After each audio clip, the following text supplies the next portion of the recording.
பிரிண்டட்ஸ் நேயர்களுக்கு வணக்கம். ரொம்ப நாளா நாம் தமிழ் கட்சியில பயணிச்சிருந்த காளியம்மா அவர்கள் நாம் தமிழ் கட்சி ஒருங்கிணைப்பாளர் சீமானுடன் ஏற்பட்ட மனக்கசப்பினால வெளியே வந்தாங்க. வெளியே வந்துட்டு எந்த கட்சியில போய் சேர போறாங்க அப்படின்னு நான் ஆலோசிச்சுட்டு இருக்கேன் அப்படின்ற மாதிரிலாம் பேசினாங்க. இந்த கட்சியில போய் சேர போறாங்க, அந்த கட்சியில போய் சேர போறாங்க அப்படின்லாம் ரொம்ப பரபரப்பான தகவல்லாம் முன்வைக்கப்பட்டாங்க. காளியம்மா கிட்ட கேட்கும் பொழுது நான் இன்னும் முடிவு பண்ணல, சப்போஸ் நான் இந்த கட்சியில தான் போய் சேர போறேன் அப்படின்னு சொன்னா உங்களை மீறியெல்லாம் நான் போய் சேர்ந்துட மாட்டேன், உங்களுக்கு தெரிய வச்சுட்டே உங்களை கூட கூட்டிகிட்டே போயிட்டு நான் சேர்றேன் அப்படின்லாம் செய்தியாளர்கிட்ட பேசிட்டு இருந்தாங்க. ஆனா காளியம்மாளுடைய நகர்வலை எதை நோக்கி இருந்தது அப்படின்னு பாத்தீங்கன்னா முழுக்க முழுக்க திமுக பக்கம் போற மாதிரி தான் பேசிட்டு இருந்தாங்க. ஆல்மோஸ்ட் எல்லாம் முடியாயிடுச்சு. 2024 நாடாளுமன்ற தேர்தல் முடிஞ்சது. நாம் தமிழ் கட்சியிலிருந்து வெளியே வந்த பேரு கூட காளியம்மா நிச்சயமா திமுக பக்கம் போயிடுவாங்க, ராஜ்யசபா எம்பி கொடுப்பாங்க அப்படின்லாம் பேசப்பட்டாங்க. அப்படி இல்லைன்னா எனக்கு மயிலாடுதுறை தொகுதி எனக்கு கொடுத்துருங்க அப்படின்ற மாதிரிலாம் கூட பேசிட்டு இருந்தாங்க. ஸோ இப்படி பேச்சுகள் அடிப்படை நிச்சயமா காளியம்மா திமுக பக்கம் தான் போறாங்க அப்படின்னு பேசப்பட்டிருந்தது. அதுக்கப்புறம் நீங்க இந்த பக்கம் வந்தீங்கன்னா நாம் தமிழர் கட்சிக்கும் தாவேகாவுக்கும் ரொம்ப போட்டி மோதல் அதிகமா இருந்தது. நாம் தமிழ் கட்சியிலிருந்து விலகி நிறைய பேர், அதாவது காளியம்மாளுக்கு அப்புறம் நிறைய பேர் நாம் தமிழ் கட்சியிலிருந்து விலகி என்ன பண்ணாங்கன்னா தமிழக வெற்றி கழகத்துல போயிட்டு ஐக்கியமானாங்க. அப்பவே இங்க நாம் தமிழருக்கு மாற்று இங்க தமிழக வெற்றி கழகம் அப்படின்ற பேச்சுகள் அடிப்பட்டது. ஆனாலும் சீமான் அவர்களுடைய அந்த தலைமை பண்பு ஒருங்கிணைப்பு இதன் மூலமா நாம் தமிழ் கட்சிக்கு மாற்று டிவிக்க இல்ல, நாம் தமிழ் கட்சிக்கு என்னைக்குமே போட்டியே கிடையாது அப்படின்ற மாதிரிலாம் பேசிட்டு இருந்தாங்க. ஆனா இருந்தாலும் நாம் தமிழ் கட்சியில இருக்கிற சீமான் முதற்கொண்டு எல்லாரும் விஜய் மேல அடுக்கடுக்கான விமர்சனங்களை முன்வைத்தாங்க. கரூர் மேட்டர்ல கூட நாம் தமிழ் கட்சி தலைவர் சீமான் அவர்கள் விஜய் மேல அடுக்கடுக்கான குற்றச்சாட்டுகளை விமர்சனங்களை முன்வைத்தார். இப்படியா இருக்கும் பொழுது நாம் தமிழ் கட்சியில பயணிச்ச காளியம்மா நிச்சயமா தமிழக வெற்றி கழகத்துக்கு போவாங்க அப்படின்ற ஒரு பார்வையும் இங்க பார்க்கப்பட்டது. ஏன்னா இப்போ விஜய் அவர்கள் கட்சி ஆரம்பிச்சிட்டாரு. ஒரு பலமாய்ந்த ஒரு பேச்சாளராகவோ இல்ல பலமாய்ந்த அரசியல் நாலேஜ் உள்ளவங்களோ அங்க இல்ல, அதனால தமிழக வெற்றி கழகத்துக்குள்ள காளியம்மா போறதுக்கு வாய்ப்புகள் இருக்கு பேசப்பட்டிருந்தது. நிறைய பேர் கூட காளியம்மா கிட்ட ரகசியமா பேசி வார்த்தை நடத்தினாங்க. ஆதவ அர்ஜுனா முதற்கொண்டு புசி ஆனந்த் முதற்கொண்டு எல்லாருமே பேசுனாங்க. ஏன் விஜய் தரப்புல இருந்து பேசப்பட்டது அப்படின்னு கூட நிறைய பேர் சொன்னாங்க. ஆனா இந்த விஷயத்தை எல்லாத்தையும் என்ன பண்ணாங்க, மறுத்துட்டு இருந்தாங்க. காளியம்மாள் அவர்கள் ஒரு சமூக செயல்பாட்டாளராக செயல்பட்டு இருந்தாங்க. நாம் தமிழ் கட்சியிலிருந்து வெளியே வந்துட்ட பிறகு சமூக செயல்பாட்டாளராக இருந்தாங்க.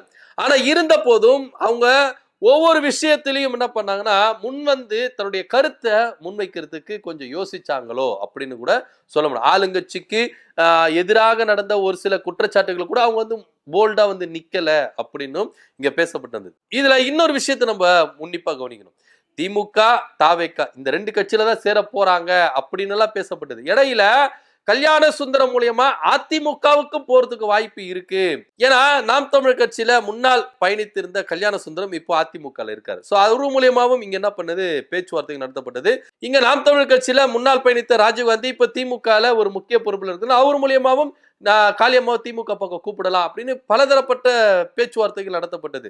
திமுக அதிமுக தாவேகா இந்த மூன்று கட்சியில தான் போய் சேர போறாங்க அப்படின்னு எல்லாருமே ஊர்ஜிதப்படுத்தாங்க. ஆனா சைலண்டா இங்க இன்னொரு கட்சியில போய் சேர போறாங்கப்பா அப்படின்ற ஒரு பேச்சு இப்போ ரொம்ப பரவலா பரவிட்டு இருக்கு. ஏன்னா ஏன் இந்த கட்சியில போய் சேர போறாங்க அப்படின்னு கொஞ்சம் யோசிச்சுதான் பார்க்கணும். எந்த கட்சியில போய் சேர போறாங்க அப்படின்னு நம்ம பார்த்தோம்னா பாஜக.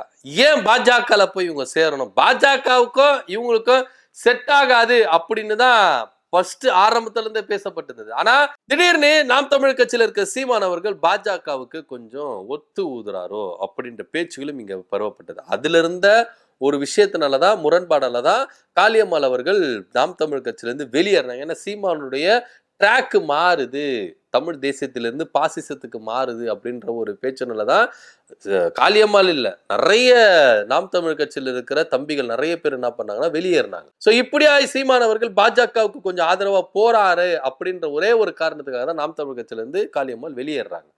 வெளியேற பட்சத்துல இப்ப திரும்பவும் பாஜகக்குள்ள போய் சேருவாங்களா அப்படின்னு ஒரு சந்தேகம் இருக்கு. ஆனா சமீபமா காளியம்மாள் அவர்களுடைய பேச்சை நம்ம கவனித்தோம்னா அவரு பாஜகக்குள்ள போறதுக்கான வாய்ப்புகள் இருக்கு அப்படின்னும் இங்க நம்ம பாயிண்ட் அவுட் பண்ணி பேச வேண்டிய ஒரு விஷயமா தான் இருக்கு. ஏன்னா எந்த விதத்திலும் ஒன்றிய அரசு அவங்க விமர்சிச்சு பேச வேண்டிய கிடையாது.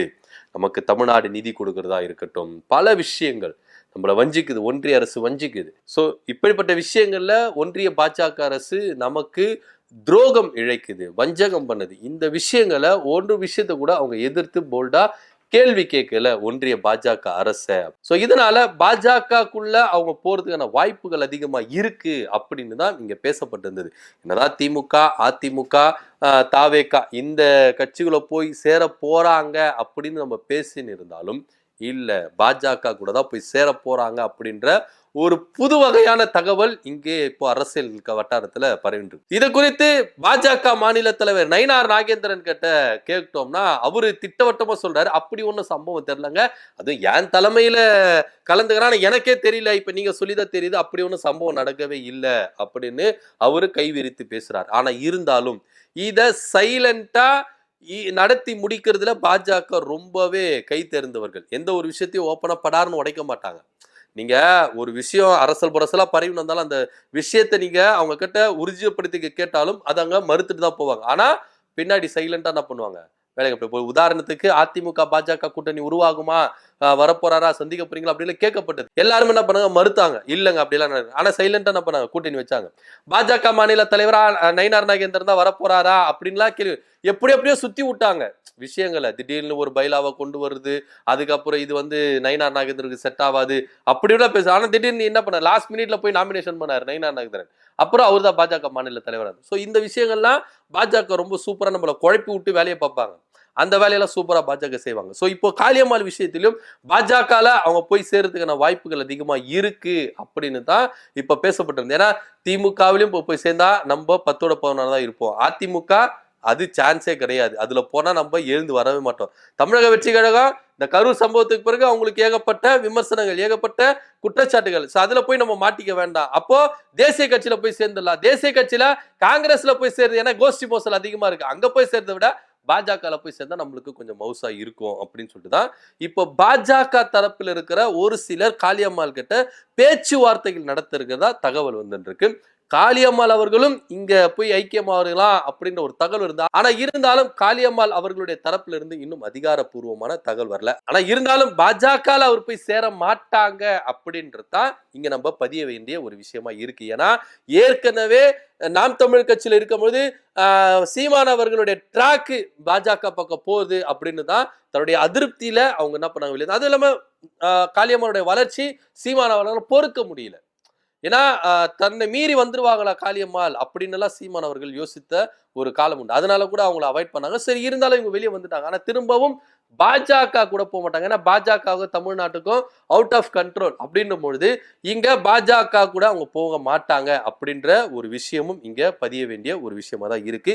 என்ன வேணா நடக்கலாம், எது வேணா நடக்கலாம்.